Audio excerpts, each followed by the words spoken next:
Hi hello everyone. இன்னைக்கு நம்ம என்ன பார்க்க போறோம் அப்படின்னா இன்சைட் லேர்னிங் தியரி தான் பார்க்க போறோம். இன்சைட் லேர்னிங் தியரி இதை வந்து இன்ட்ரடியூஸ் பண்ணவர் யாரு அப்படின்னா ஒஃபாங் ஹோலர் தான் வந்து இன்ட்ரடியூஸ் பண்ணியிருக்காரு. இது வந்து நார்மலா வந்து ஆல்ரெடி வந்து கண்டிஷனிங் வந்து பார்த்துருப்போம். கண்டிஷனிங் தியரி வந்து கின்னர் அண்ட் பாவ்லோ வந்து கொடுத்துருக்காங்க. கண்டிஷனிங் மூலமா வந்து லேர்னிங் வந்து நடக்குது அப்படின்னு சொல்லியிருக்காங்க. ஆனா வந்து ஹோலர் என்ன சொல்றாரு அப்படின்னா கண்டிஷனிங்கும் தாண்டி லேர்னிங் இருக்குது அப்படிங்கறத வந்து ஹோலர் தான் வந்து சொல்லியிருக்காரு. ஓகேவா? ஃபர்ஸ்ட் இந்த ஹோலர் வந்து யாரு அப்படின்னு பார்த்தோம் அப்படின்னா இவர் வந்து 1887ல எஸ்டோனியால வந்து பிறந்திருக்காரு. இவர் ஒரு கெஸ்டால் சைக்காலஜிஸ்ட். இவரோட சேர்ந்து பணிபுரிஞ்சவங்க யாரு அப்படின்னு பார்த்தோம் அப்படின்னா வெர்தமர் அண்ட் கொஃப்கா தான் இவங்களோட சேர்ந்து பணிபுரிஞ்சிருக்காங்க. இவர் வந்து மென்டாலிட்டி ஆஃப் ஏப்ஸ்ங்கிற புத்தகத்துல வந்து இந்த பதிவு அதாவது இந்த இன்சைட் லேர்னிங் வந்து எப்படி நடக்குது அப்படிங்கறத வந்து ஒரு குரங்குகளை வச்சு ஒரு பரிசோதனை வந்து பண்ணியிருக்காரு. அந்த எக்ஸ்பெரிமெண்ட் வந்து இந்த புக்ல வந்து பதிவு செஞ்சிருக்காரு. ஓகேவா? சோ இது மூலியமா தான் நம்மளுக்கு வந்து இந்த இன்சைட் லேர்னிங் தியரியே வந்து உருவாச்சு. நெக்ஸ்ட் வந்து இவரோட பிஹேவியரிசம் வந்து ஆப்போஸ் பண்றாரு. காக்னிட்டிவ் ப்ராசஸ் வந்து நம்ம ஃபோக்கஸ் பண்றாரு. அதான் இவரோட பிலாசபி அப்படிங்கிறதே அதுதான். ஆம், இவர் வந்து ஆஹ், அமெரிக்கா அமெரிக்கா சைக்காலஜி அசோசியேஷன்ல சயின்டிபிக் கான்ட்ரிபியூஷன் அவார்டு வந்து வாங்கியிருக்காரு. இதுல வந்து இன்சைட் லேர்னிங் தியரி அப்படின்னு பார்த்தோம் அப்படின்னா 4 ஸ்டேஜஸ் இருக்கு. அந்த 4 ஸ்டேஜஸ்ல ஃபர்ஸ்ட் ஸ்டேஜ் அப்படிங்கிறது வந்து இந்த ப்ரிப்பரேஷன் ஸ்டேஜ் தான். தயார் நிலை அப்படின்னு சொல்லலாம். இந்த ப்ரிப்பரேஷன் ஸ்டேஜ்ல என்னென்னலாம் நடக்குது அப்படின்னு பார்த்தோம் அப்படின்னா கேதரிங் இன்ஃபர்மேஷன். அதாவது ஃபர்ஸ்ட் இன்ஃபர்மேஷனை கேதர் பண்ணுது. ப்ராப்ளம் என்ன அப்படிங்கறத பாக்குது. ஆனா வந்து ஃபுல்லா வந்து அண்டர்ஸ்டாண்ட் பண்றது கிடையாது. Trial and error. இந்த ட்ரையல் அண்ட் எரர் மெத்தடை யூஸ் பண்ணி அதை ட்ரை பண்ணுது. ஆனா வந்து சக்சஸா இல்லையா அப்படிங்கறது வந்து பின்னாடி வந்து தான் ஃபைன் பண்ண முடியுது. ஸோ அப்போ ப்ரிப்பரேஷன் ஸ்டேஜில் இந்த பிக்சர்ல பாருங்க. இந்த பிக்சர்ல வந்து இந்த குரங்கு வந்து மேலே ஒரு வாழைப்பழம் இருக்கு. அந்த வாழைப்பழத்தை எடுக்க ட்ரை பண்ணுது. அப்ப வந்து நம்மளுக்கு பக்கத்துல ஏதாவது எலிமெண்ட்ஸ் இருக்கா, ஒரு குச்சி இருக்கா, இல்ல என்ன இருக்கு, நம்மளோட அஹ், என்ன நிலைமை அப்படிங்கறத ஃபர்ஸ்ட் திங்க் பண்ணுது. ஸோ அதான் வந்து learner explores and experiments with available elements. ஓகேவா? நெக்ஸ்ட் பாருங்க. Perception of problem. அதாவது இந்த ப்ராப்ளம் என்ன அப்படிங்கிறது வந்து ரெகக்னைஸ் பண்ணுது. ஆனா ஃபுல்லா பண்ண கிடையாது. ஓகேவா? Trial and error. இது எட்டி எட்டி குதிக்குது. அந்த பழத்தை வந்து பறிக்க முடியுமா அப்படின்னு குதிக்குது. ஆனா அதனால அதை பண்ண முடியல. ஸோ அப்ப இந்த ட்ரையல் அண்ட் எரர் மெத்தட் வந்து யூஸ் பண்ணுது. ஸோ ப்ரிப்பரேஷன் ஸ்டேஜ் அப்படின்னு பார்த்தோம் அப்படின்னா gathering information, perception of problem, trial and error. Next stage 2 என்ன அப்படின்னு பார்த்தோம் அப்படின்னா இன்குபேஷன். ஓகேவா?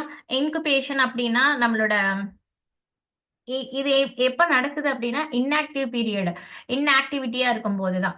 அதாவது ஆக்டிவா வந்து நம்ம ஒரு ப்ராப்ளத்தை சால்வ் பண்ணுவோம்.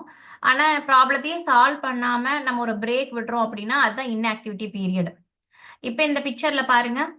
இந்த குரங்கு வந்து என்ன பண்ணுது அப்படின்னா எந்த ஒரு இதுவும் பண்ண கிடையாது. அந்த பழத்தை பறிக்கிறதுக்கு எந்த ஒரு செயல்பாடும் செய்யல.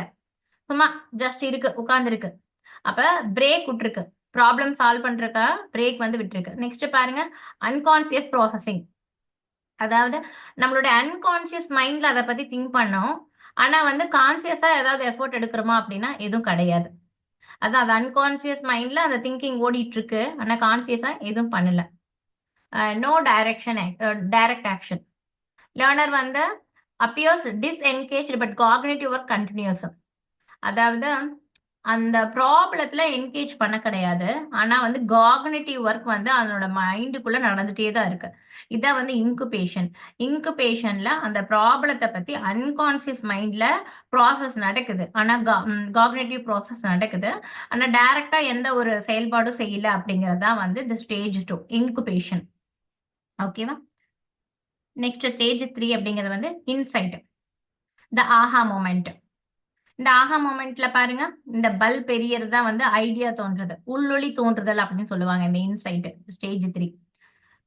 அந்த ப்ராப்ளத்தை பத்தி முழுமையா புரிஞ்சுட்டு திடீர்னு ஒரு ஐடியா கிடைக்குது. அதாவது சடன் ரியலைசேஷன். ஓகேவா? Solution emerge unexpectedly after incubation. அதாவது திடீர்னு ஒரு ஐடியா கிடைக்குது. அதை யூஸ் பண்ணுது. அந்த நியூ ஸ்ட்ராட்டஜியை யூஸ் பண்ணி அந்த சக்சஸ டைரக்டா வந்து அது பெறுது. ஸோ இந்த பிக்சர்ல வந்து இந்த குரங்குக்கு திடீர்னு ஒரு ஐடியா தோன்றது தான் வந்து அந்த பல்ப் மூலியமா ஒரு சிக்னல் இருக்கு. இதான் ஆஹா மூமெண்ட் அப்படிங்கிறாங்க. உம் இதுல வந்து ஒரு ஐடியா தோணுது. ஓகே, அதை யூஸ் பண்ணி அந்த பழத்தை வந்து அதை வந்து பிடுங்கிடுது. ஓகேவா? நெக்ஸ்ட் வந்து ஃபோர்த் ஸ்டேஜ் அப்படிங்கிறது வெரிஃபிகேஷன் ஸ்டேஜ்.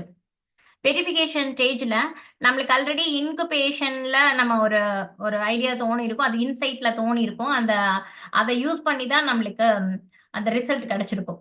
ஸோ அந்த ரிசல்ட்டை வந்து ஒரு நியூ ப்ராப்ளம், சிமிலர் ப்ராப்ளம், இந்த மாதிரி இருக்கிற சேம் சிமிலர் ப்ராப்ளம்ஸுக்கும் சுச்சுவேஷனுக்கும் இது வந்து பயன்படுத்துறாங்க.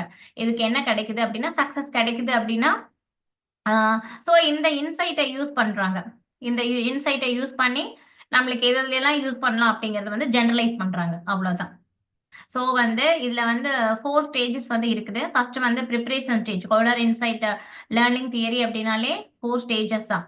ப்ரிப்பரேஷன் ஸ்டேஜ் தயார் நிலை, இன்குபேஷன் உறைவாக்கம், அதுக்குள்ளேயே வந்து உங்களுக்கு ஐடியா வந்து அன்கான்சியஸா வந்து இருக்கு, ஆனா கான்சியஸா எந்த ஒரு செயல்பாடும் இல்லை. அதான் இன்குபேஷன். இன்சைட் அப்படிங்கிற சடன் ரியலைசேஷன், திடீர்னு நம்மளுக்கு ஒரு பல்ப் எரியுது, ஆஹா மூமெண்ட், அதான் இன்சைட். வெரிஃபிகேஷன் அப்படிங்கறத அந்த ரிசல்ட்டை வந்து நம்ம வந்து யூஸ் பண்றோம். அதான் இந்த 4 ஸ்டேஜஸ்ல தான் நம்மளுக்கு கோலர் வந்து கொடுத்துருக்காங்க. எப்படி வந்து ஒரு உள்ளொளி தோன்றுதல் அப்படிங்கறத பத்தி, இன்சைட் லேர்னிங் வந்து நடக்குது அப்படிங்கறத பத்தி சொல்லியிருக்காரு. Okay, real world application of insight learning. ஒரு ப்ராப்ளத்தை சால்வ் பண்றோம் அப்படின்னா இந்த இன்சைட் லேர்னிங்கிறது வந்து ரொம்ப யூஸ்ஃபுல்லா இருக்கு. நெக்ஸ்ட் வந்து எஜுகேஷனல் டிசைன் என்ன அப்படின்னா, ஒரு என்கரேஜிங், ஒரு புதுமையை கண்டுபிடிக்கிறதும் புரிஞ்சு கொள்ற ஒரு என்வரான்மெண்ட்டையும் உருவாக்கி கொடுக்குது அப்படின்னா இந்த இன்சைட் லேர்னிங் தியரியால மட்டும்தான் முடியும். நார்மலா ஒரு மக்கப் பண்றோம் அப்படின்னா அதனால எல்லாம் கொடுக்க முடியாது. ஸோ அந்த என்வரான்மெண்ட்டை கொடுக்கறது என்ன அப்படின்னு பார்த்தோம் அப்படின்னா இந்த இன்சைட் லேர்னிங் தியரி தான். கிரியேட்டிவிட்டி சப்போர்ட், அதாவது நம்மளுக்கு ஒரு இன்குபேஷன் மூலமா ஒரு ஃப்ரெஷ்ஷும் இனோவேட்டிவ் ஐடியாஸ் எல்லாம் கிடைக்குது அப்படின்னா அதை அலோ பண்ணுது அப்படின்னாலே வந்து இந்த இன்சைட் லேர்னிங் தியரி இருந்தால் தான் அதை அலோ பண்ண முடியும். ஸோ அதுதான் கொடுத்துருக்காங்க. Third one. ஃபோர்த் ஒன் என்ன அப்படின்னா தியரட்டிக் இன்சைட். தியரட்டிக் இன்சைட் அப்படின்னா நம்மளுக்கு வந்து செல்ஃப் அவேர்னஸ் வந்து உருவாக்கி நம்மளோட பிஹேவியரில் வந்து சேஞ்ச் பண்ணி நம்மளுக்கு வந்து சக்சஸை நோக்கி செல்றதுக்கான செல்ஃப் அவேர்னஸை கொடுக்கறது, பிஹேவியரல் சேஞ்சஸ் கொடுக்கறது அப்படின்னா இந்த இன்சைட் லேர்னிங் தியரி தான். ஸோ இதுதான் வந்து ரியல் வேர்ல்ட் அப்ளிகேஷன். ஃபைனலாக வந்து கன்க்ளூஷன் அப்படின்னு பார்த்தோம் அப்படின்னா cognitive shift.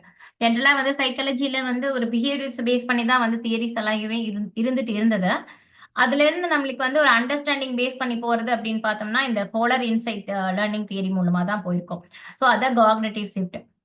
Emphasis and understanding, அதாவது மெமரிஸ் மட்டுமே பண்றது, படிக்கிறது மட்டுமே அப்படிங்கிறது இம்பார்ட்டண்டா இருந்ததுல இருந்து இல்ல கான்செப்டை வந்து புரிஞ்சுக்கிறது அப்படிங்கிறது வந்து இந்த இன்சைட் லேர்னிங் தியரி தான்.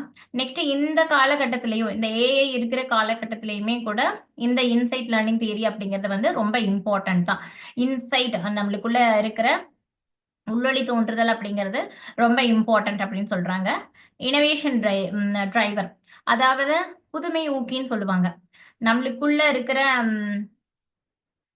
இன்சைட் மூலமா நம்மளுக்கு வந்து புது புது கிரியேட்டிவிட்டி தோன்றும். அந்த புது புது கிரியேட்டிவிட்டி யூஸ் பண்ணி நம்ம எப்படி வந்து ஒரு ப்ராப்ளத்தை அணுகிறோம், அதை எப்படி வந்து சால்வ் பண்றோம் அப்படிங்கிற ஒரு புதுமை ஊக்கியா வந்து இது செயல்படுது. ஸோ அப்ப இன்சைட் லேர்னிங் தியரி அப்படிங்கிறது இந்த சைக்காலஜில ரொம்ப இம்பார்ட்டன்ட். ஓகேவா? Okay, thank you. ஏதாவது டவுட் இருந்துச்சு அப்படின்னா கமெண்ட் செக்ஷன்ல கமெண்ட் பண்ணுங்க. தேங்க்யூ.